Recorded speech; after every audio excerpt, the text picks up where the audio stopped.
Breaking News កម្ពុជាថៃអនុម័តនិងចុះហត្ថលេខាបដិញ្ញាចិត្តអនុវត្តនៅបទច្បាប់ឲ្យបានពេញលេញលោកស្រីឧត្តមសេនីយ៍ឯកម៉ាលីសុជាតាអ្នកនាំពាក្យក្រសួងការពារជាតិបានបង្ហាញអំពីលទ្ធផលនៃកិច្ចប្រជុំពិសេសលើកទី3របស់គណៈកម្មាធិការព្រំដែនទូតកម្ពុជាថៃ GBC ដែលបានប្រព្រឹត្តទៅនាព្រឹកនេះហើយបានបញ្ចប់ទៅនៅវេលាម៉ោង 10:20 នាទីនៅច្រកអន្តរជាតិព្រំផាអាកាសខេត្តប៉ៃលិនប្រទេសកម្ពុជាទល់នឹងខេត្តច័ន្ទបុរីប្រទេសថៃក្រោមការសង្កេតការពីក្រុមអ្នកសង្កេតការអាស៊ាន AOT ប្រចាំកម្ពុជានិងថៃ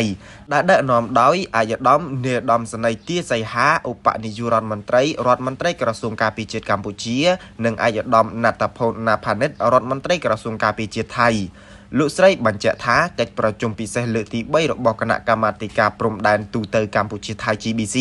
បានអនុម័តនិងចុះហត្ថលេខាលើសេចក្តីប្រកាសរួមកិច្ចប្រជុំពិសេសលើកទី3នៃគណៈកម្មាធិការព្រំដែនទូតកម្ពុជាថៃ GBC រវាងកម្ពុជានិងថៃហើយបានបញ្ចប់ពីការបដិញ្ញាចិត្តយ៉ាងម៉ឺងម៉ាត់ក្នុងការអនុវត្តនៅបទច្បាប់នេះឲ្យបានពេញលេញនិងស្វែងរកនៅសន្តិភាពស្ថិរភាពនិងសុវត្ថិភាពជូនប្រជាពលរដ្ឋដែលរស់នៅតាមបណ្ដោយព្រំដែនកម្ពុជាថៃ